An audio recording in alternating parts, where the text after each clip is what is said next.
My dear students, colleagues and friends, followers and fans, every learner of English language, every English interested viewer of my channel, all of you are most welcome to my channel, that is a village teacher, and you are studying English, the guidance of Mr. S.K. Tripathi.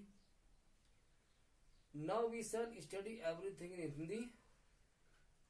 देखिए आप सभी लोगों को मैं आज active voice and passive voice topic पर अध्ययन कराने जा रहा हूं। भविष्य में इंग्लिश टू इंग्लिश आपको हम समझाएंगे, लेकिन कोई भी विषय समझने के लिए, कोई बात समझने के लिए, कोई भी फॉरेन लैंग्वेज समझने के लिए अपनी मातृभाषा सबसे अनुकूल होती है। अगर कोई उर्दू जानने वाला हिंदी समझना चाहे तो उर्दू के आधार पर वो हिंदी को बेहतर सीख सकता है। अगर कोई हिंदी भाषी अंग्रेजी सीखना चाहे तो हिंदी के आधार पर अंग्रेजी को बेहतर सीख सकता है। मेरे कहने का यही मतलब है, इसलिए मैं समझाने में हिंदी प्रयोग कर देता हूँ। बाकी अंग्रेजी में वार्तालाप, कन्वर्सेशन तो मैं आपको भविष्य में विधिवत बताऊंगा। मैं जो इस समय टॉपिक चलाने जा रहा हूँ वो एक्टिव वॉइस, पैसिव वॉइस है। इसको शुरुआती अवस्था से लेकर के इसके बहुत कठिन अवस्था तक हम ले जाएंगे और इस चैप्टर को बेहतर समझाने का प्रयास करेंगे। इसके बाद में फिर हम ट्रांसलेशन में जाएंगे और ट्रांसलेशन पढ़ाने के बाद में फिर ग्रामर में आ जाएंगे, सिंथेसिस या कुछ भी, बहुत सारी चीजें पढ़ाने के लिए उस विषय में चर्चा मैं अगले वीडियो में करूंगा। फिलहाल मैं एक्टिव वॉइस और पैसिव वॉइस के विषय में बताने जा रहा हूं, लेकिन आप लोगों से मेरा कहना है कि मेरा ये जो वीडियोस आते हैं मेरे चैनल से, इनको आप शुरू से लेकर के अंत तक देखें। अगर आप इंटरेस्टेड, आपको इंग्लिश में इंटरेस्ट नहीं है तो आप इनको ज्यादा से ज्यादा फॉरवर्ड और सेंड कर दें, ताकि जो इसमें रुचि रखने वाले लोग फायदा उठा सकें। इसके सब्सक्राइबर बढ़ते जाए ताकि मेरा उत्साह बढ़ता रहे। आइए आज एक्टिव वॉइस और पैसिव वॉइस के बारे में हम अध्ययन करेंगे। देखिए, एक्टिव वॉइस और पैसिव वॉइस की पहचान क्या है। लिखा हुआ Rekha is writing a letter, ये भी एक वाक्य है। A letter is being written by Rekha, ये भी एक वाक्य है। Rekha is writing a letter, ये एक्टिव वॉइस में लिखा हुआ है। A letter is being written by Rekha. Passive voice में क्यों है? ऊपर वाले एक्टिव वॉइस वाले वाक्य में रेखा इज राइटिंग लेटर, वहां रेखा एक सब्जेक्ट जो करता है, इस सहायक क्रिया वहां की राइटिंग मुख्य क्रिया है, ए लेटर एक ऑब्जेक्ट है। मतलब ये सब्जेक्ट है, ये वर्ब है, ये ऑब्जेक्ट है। लेकिन जब पैसिव वॉइस में पढ़ाया जाता है कि कर्ता को कर्म की जगह यानी सब्जेक्ट को ऑब्जेक्ट की जगह बाई लगा के लिख दो और जो ऑब्जेक्ट को सब्जेक्ट की जगह लिख दो और बीच में बनी रहेगी, वही हमने यहाँ भी किया हुआ है। A letter is being written by Rekha लिखा है, एक पत्र रेखा के द्वारा लिखा जा रहा है। तो यहाँ जो सब्जेक्ट रेखा है वो सक्रिय है। क्या सक्रिय? पत्र लिख रही है, काम करने में सक्रिय है। सक्रिय का मतलब एक्टिव है, इसीलिए एक्टिव वॉइस है। अब यहाँ जो इज का सब्जेक्ट बन गया है ए लेटर, तो उसका अर्थ हुआ एक पत्र लिखा जा रहा है। तो लेटर यानी पत्र वो सक्रिय नहीं है, सक्रिय तो रेखा ही है।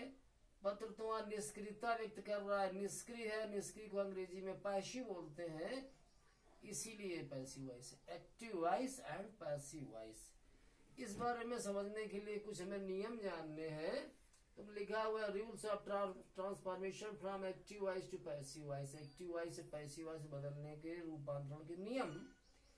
ट्रांसफॉर्मेशन में रूपांतरण होता है, मतलब ये उसका रूप बदल जाए, उसका गुण वही बने रहे। तो ऐसे ही यहाँ भाषा बदल जाती है लेकिन अर्थ नहीं बदलता। जैसे Rekha is writing letter, Rekha एक पत्र लिख रही है, तो a letter is being written by Rekha, Rekha के द्वारा एक पत्र लिखा जा रहा है। तो अर्थ तो वही है, मतलब तो वही है।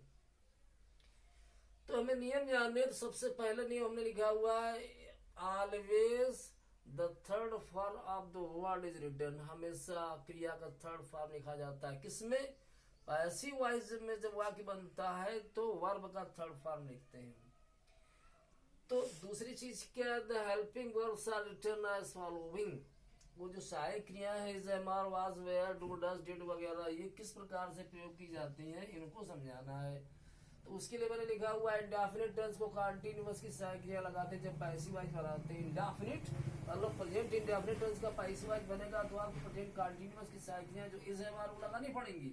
और पास्ट इंडेफिनिट का पैसिव वॉइस अगर बनाना है तो उसमें आपको पास्ट कंटीन्यूअस की जो सहायक क्रिया है वाज वेयर लगानी पड़ेंगी। और अगर फ्यूचर इंडेफिनिट का पैसिव वॉइस बनाना है तो आपको फ्यूचर कंटीन्यूअस की सहायक क्रिया जो शैल भी या विल भी वो लगानी पड़ेंगी। सही कंटीन्यूअस टेंस में क्या होता है तो लिखा हुआ है कंटीन्यूअस टेंस में कंटीन्यूअस टेंस की सहायक क्रिया प्लस बीइंग लिख दिया है, बीइंग जोड़ के लगाते हैं मतलब। और ऐसा तो दो ही टेंस होगा, दो ही कंटीन्यूअस टेंस का पैसिव वॉइस बनता है, उसमें एक प्रेजेंट कंटीन्यूअस है एक पास्ट कंटीन्यूअस है। फ्यूचर कंटीन्यूअस का पैसिव वॉइस बनता नहीं है।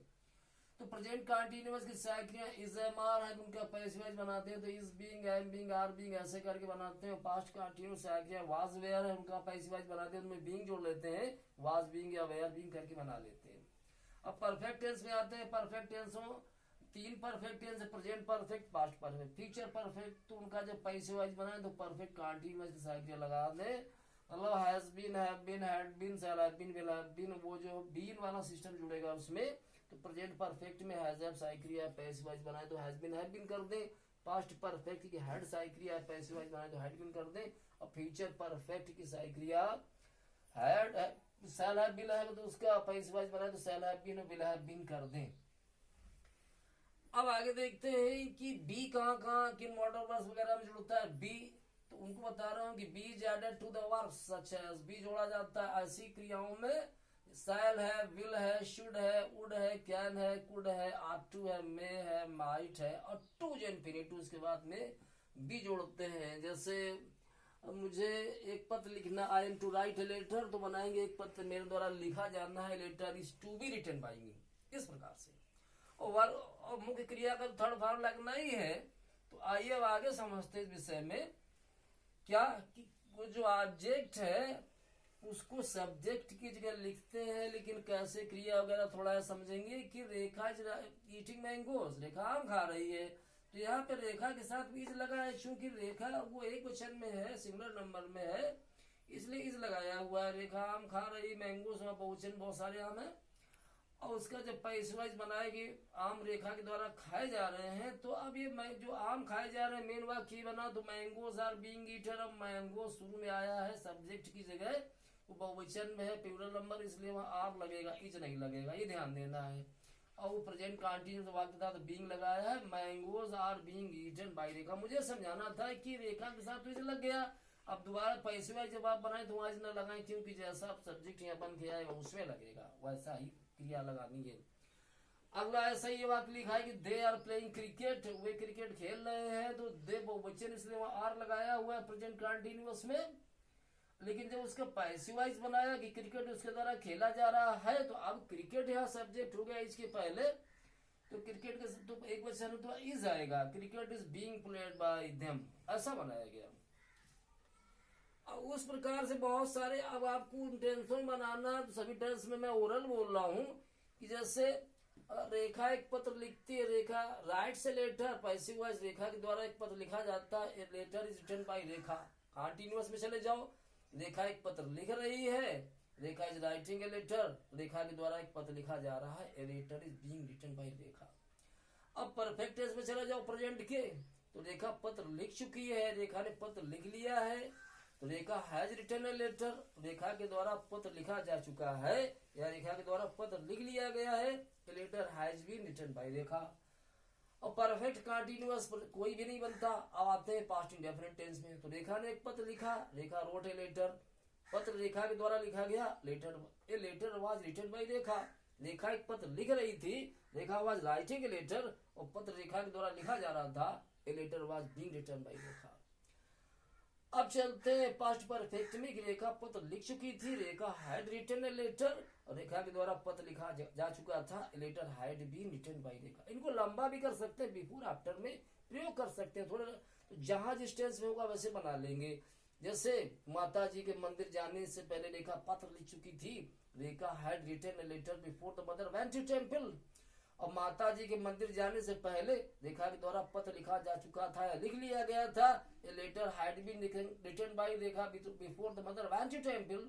माता जी के मंदिर से लौटने के बाद रेखा ने पत्र लिखा था। तो Rekha wrote a letter after the mother had return from the temple. और माता जी के मंदिर से लौटने के बाद रेखा के द्वारा पत्र लिखा गया था। A letter was written by Rekha after the mother had return from the temple. तो ऐसे बनाते रहेंगे। फ्यूचर इंडेफिनिट चलते हैं। रेखा एक अपने भाई को एक पत्र लिखेगी। Rekha will write a letter to her brother. Rekha के द्वारा अपने भाई को एक पत्र लिखा जाएगा। तो a letter will be written to her brother by Rekha. ऐसे बनाएंगे। अब फ्यूचर कंटीन्यूअस का पैसे वाइज बनता नहीं, फ्यूचर परफेक्ट बना लेंगे कि रेखा पत्र लिख चुकेगी। Rekha will have written a letter. Rekha के द्वारा एक पत्र लिखा जा चुकेगा। A letter will have been written by Rekha. सूर्य निकलने से पहले किसान अपना खेत जो चुकेगा। फ्यूचर परफेक्ट में चल रहे हैं। The farmer will have ploughed his field before the sun rises. सूर्य निकलने से पहले किसान के द्वारा खेत जोता जा चुकेगा। The field will have been ploughed by the farmer before the sun rises. तो बहुत सारा विस्तार से तो आपको फिर हम बताएंगे बीच में जब टाइम मिलेगा। अभी हम आपको पैसिव वॉइस में थोड़ा सा हल्के से रूल बताते हुए और खास खास बातें बताते हुए आपको एक्सरसाइज मिले चलनी, जो अच्छी एक्सरसाइज है। और स्पेशली इंपरेटिव सेंटेंस में क्या होता है और लेटर्स का कैसे प्रयोग करते हैं, इंट्रोगेटिव सेंटेंसेस का पैसिव वॉइस बनाने में जो विशेषताएं हैं, या प्रीपोजिशन का कैसे प्रयोग करते हैं, या पार्टिसिपल वगैरह के पैसिव वॉइस जो बनते हैं, वो हर चीज इसमें बताई जाएगी। आपको इसको ख्याल रखना है कि ध्यान पूर्वक पढ़े, वीडियो अंत तक देखें और चैनल को सब्सक्राइब कर लेंगे, मेरा उत्साह बढ़ता रहेगा। और उसको लाइक या डिसलाइक जैसी आपकी मर्जी हो करें, लेकिन फॉरवर्ड सेंड जरूर कर दे ताकि ज्यादा लोग अवगत हो सके, जानकारी नहीं मिल सके। तो आइए देखते हैं कि फाइंडिंग आउट द ऑब्जेक्ट। अब ऑब्जेक्ट के बारे में जानना बहुत जरूरी है। तो सबसे बढ़िया चीज कोई, मैंने बोला ना, कुछ भी पढ़ते हैं हम एक्सप्लेनेशन करते हैं, हम इंडाइट पढ़ते हैं, सिंथेसिस करते हैं, हम निबंध लिखना चाहते हैं, हम पैसिव वॉइस बनाना चाहते हैं, तो कुछ भी करते हैं तो अपनी मातृभाषा हिंदी का उसमें इस्तेमाल करें। पहले हिंदी में ही प्रश्न का अर्थ समझे और हिंदी में उत्तर निकालें, अंग्रेजी में ट्रांसलेट कर दें। कुछ नियम जानने के साथ में पहले आप उत्तर हिंदी में ही बनाएं, प्रश्न भी हिंदी में समझे और उत्तर हिंदी में बना ले, केवल ट्रांसलेट कर दें। ये ट्रांसलेशन मेथड अंग्रेजी पढ़ने की, तो आपको उत्तर सही बनते रहेंगे। जैसे ये हमने लिखा हुआ है we took him to hospital, तो प्राय पढ़ लिया कि Rekha is eating mangoes, Rekha आम खा रही। तो वहां सरल था कि मैंगोज को शुरू में कर दिया और रेखा को बाद में कर दिया। हर जगह ये नहीं चल सकता है, वहां में समझना है कि ऑब्जेक्ट क्या है, तो हिंदी निकालनी पड़ेगी।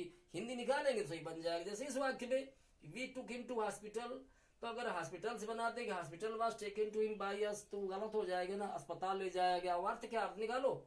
We took him to hospital, हम उसे अस्पताल ले गए। आपने हॉस्पिटल से बनाना शुरू कर दिया, हॉस्पिटल वाज टेकन तो कर दोगे अस्पताल ले जाया गया। लेकिन अर्थ क्या, वो ले जाया गया, तो वह हमारे द्वारा अस्पताल ले जाएगा, ये सही है। तो he was taken to hospital by us, वो सही है। We took him to hospital, हम उसे अस्पताल ले गए, तो he was taken to hospital. अब वह हिम जो ऑब्जेक्ट था उसको सब्जेक्टिव केस में कर्ता का लिखना है, तो हिम ऑब्जेक्टिव केस, उसका सब्जेक्टिव केस ही है, तो हिंदी बता देती है। हिंदी कर लो तो बहुत सारी आसानी मिल जाती है। हम उस अस्पताल ले गए, तो वह हमारे द्वारा अस्पताल ले जाया गया। ही वाज टेकन खुद ही आ जाएगा और आपको पता चल जाएगा कि कहाँ ऑब्जेक्ट, क्या करना है, बहुत सारी सुविधाएं आसानी हो जाएंगी। और सही वाक्य, a little boy greeted her on the road, एक छोटे से लड़के ने उसका सड़क पर स्वागत किया। तो रोड से, ऑन द रोड से वो वाक्य बनाना गलत हो जाएगा, गलत बनेगा। हिंदी निकालो तो ऑब्जेक्ट मालूम पड़ेगा। ए लिटिल बॉय ग्रीटेड हर, एक छोटे से लड़के ने उसका स्वागत किया ऑन द रोड, सड़क पर। तो किसका स्वागत किया, हर वही ऑब्जेक्ट है। तो ऐसे बना लेंगे, सड़क पर उसका स्वागत एक छोटे लड़के के द्वारा किया गया, उसका स्वागत किया गया। मेन वाक्य कौन, सी का, उसका स्वागत किया। इस नहीं, हाथ नहीं लिखेंगे वहां, वह स्वागत की गई। थोड़ा इंग्लिश को विस्तार जो पढ़ेंगे शुद्ध होना शुरू हो जाएगा। उसने मेरी मदद की, तो माई हेल्प नहीं लिखना है, हेल्प मी लिखना है। ऐसे उसका स्वागत किया गया, तो he was help, she was help, वो करना है। तो सी वाज ग्रीटेड, उसका स्वागत किया गया ऑन द रोड, सड़क पर, बाय ए लिटिल बॉय, छोटे लड़के के द्वारा। इसको समझना है। आगे चलते हैं। We do not eat stale food, हम बासी खाना नहीं खाते, प्रेजेंट इंडेफिनिट टेंस में है। तो पैसिव वॉइस में इसकी हिंदी बनाओ पहले कि बासी खाना हमारे द्वारा नहीं खाया जाता। Stale food is not eaten by us, वो नेगेटिव सेंटेंस है प्रेजेंट इंडेफिनिट टेंस का। तो कैसे मालूम हुआ कि बासी खाना, वहां इतना ऑब्जेक्ट। अब देखो फूड से बनाएंगे, गलत। इसलिए हिंदी निकालना बहुत जरूरी है। सबसे बढ़िया नियम, कुछ नियम जान लो, बाकी हिंदी में प्रश्नोत्तर करते रहे, आप सीख लेंगे। पैसिव वॉइस क्या, पूरी अंग्रेजी सीख लेंगे। अब ये बात लिखा है, have you completed your homework, क्या तुमने अपना गृह कार्य पूरा कर लिया है। वो प्रेजेंट परफेक्ट टेंस है, तो क्या तुम्हारा गृह कार्य तुम्हारे द्वारा पूरा कर लिया गया, ये बढ़िया नहीं है। होमवर्क तुम ही करोगे, क्या तुम्हारा गृह कार्य पूरा कर लिया गया, इतनी अंग्रेजी काफी है। तो होमवर्क वहाँ ऑब्जेक्ट है और होमवर्क बीन कंप्लीटेड, इतना काफी। बाय लिखना चाहो तो लिख दो, लेकिन अननेसेसरी है। इन्हीं वीडियोस में हम बीच में आपको बताएंगे कि बाय लगा के नाउन या प्रोनाउन जो फ्रेज है ये कब लिखते कब नहीं लिखना, बेकार होता है लिखना, नहीं लिखना चाहिए। वो सारा उसका स्पेशल एक वीडियो ही बनाएंगे हम। अगला वाक्य, when will the police arrest the fierce robber, when will the police arrest, police का गिरफ्तार करेगी दैट फियर्स रॉबर, उस खूंखार डाकू को। तो वह खूंखार डाकू पुलिस के द्वारा कब गिरफ्तार किया जाएगा, तो वह ऑब्जेक्ट है खूंखार डाकू, दैट फियर्स रॉबर वो। लेकिन वह जानना है कि पुलिस ही गिरफ्तार करती है और उसके अलावा किसको पावर है गिरफ्तार करने का, इसलिए बाय द पुलिस लिखने की आवश्यकता नहीं है। और लिख दोगे तो अच्छा नहीं लगता है। तो when will that fierce robber be arrested, वो खूंखार डाकू कब गिरफ्तार किया जाएगा। फ्यूचर इंडेफिनिट में वाक्य था, तो फ्यूचर कंटीन्यूअस की साइकिल लगाई गई है वहां पे। when will that fierce robber be, ये सब आपको पढ़ के सीखना है कि will यहाँ आया हुआ है, बी यहाँ पे आया हुआ है। तो कुछ एक वीडियोस हम बनाएंगे कंटीन्यूअस श्रृंखला में, आप उनको बराबर देखिए और कम समझ में आए तो जब टर्म्स पढ़ा लें उनको बाद में फिर देखिए, उनको डाउनलोड कर लीजिएगा, आपको काफी मदद मिलेगी। क्योंकि ये कार्य बंद नहीं होगा और ज्यादा बोलने से उसमें मोबाइल में टाइम जाता, कई बार कट चुका है। कितना लंबा वीडियो मुझे मालूम नहीं, मुझे जल्दी से खत्म करना है। I have not broken that chair, मैंने कुर्सी नहीं तोड़ी है, प्रेजेंट परफेक्ट का वाक्य है। निगेटिव, तो वह कुर्सी मेरे द्वारा नहीं तोड़ी गई है, that chair has not been broken by me. Hindi में उत्तर निकाल रहा हूँ सारे, इस मेथड से बना रहा हूँ। द टीचर में बीट दीज मिस्चीवियस स्टूडेंट्स, अध्यापक इन शरारती लड़कों को पीट सकता है। तो मे का प्रयोग किया गया, मे माइट, तो उसमें बी लगाएंगे। अध्यापक इन शरारती लड़कों को पीट सकता है, तो ये शरारती विद्यार्थी अध्यापक के द्वारा पीटे जा सकते हैं। इसका टर्न करना है बस, these mischievous students may be beaten by the teacher, these mischievous students may be beaten by the teacher. You should buy this book, BUY वहां लिखना चाहिए, थोड़ा सा यह शुद्ध हो गया स्पेलिंग में। You should buy this book, तुम्हें ये किताब खरीद लेनी चाहिए। विद इन 3 days, 3 दिन के अंदर तुम्हें किताब 3 दिन के अंदर खरीद लेनी चाहिए। तो ये किताब तुम्हारे द्वारा 3 दिन के अंदर खरीद ली जानी चाहिए। तो this book should be bought, should के साथ में बी जोड़ दिया, थर्ड फॉर्म द्वारा नहीं है, बाई का खरीदना जो क्रिया है बॉट होना है। This book should be bought with in 3 days, ये किताब 3 दिन के अंदर खरीद ली जानी चाहिए। मैंने एक दिन समझाया था कि शुड को जब पास्ट में ले जाते हैं ट्रांसलेशन में तो शुड है थर्ड फॉर्म आता है, और उसका जब पैसिव वॉइस बनाते हैं तो शुड हैव बीन हो जाता है। तो ऐसा वाक्य भी हमने लिखा नहीं है। आई एम टू बाई, यहाँ टू पे हमें लिखना था आई am two by A new car, मुझे एक नई कार खरीदनी है, तो मेरे द्वारा एक नई कार खरीदी जानी है। A new car is to be bought by me, मेरे द्वारा नई कार खरीदी जानी है। मेरे समझाने का मतलब जो मैंने बोला है, वीडियोस को रिपीट करिए, बार बार देखिए कुछ वाक्य, बाकी अगले वीडियोस में आपको पूरा इंटरेस्ट आएगा। बहुत सारी नई जानकारियां, अच्छे वाक्य, सब कुछ मिलेगा, केवल आपको संकलित करना है वीडियोस, और इनको सेंड फॉरवर्ड जरूर करिएगा। सब्सक्राइब अगर नहीं किया तो कर लीजिए, दूसरों को इंस्पायर कर दो, लेकिन उसमें जो मैटर मिलेगा वो प्रेस वर्दी होगा फ्यूचर में। Thank you.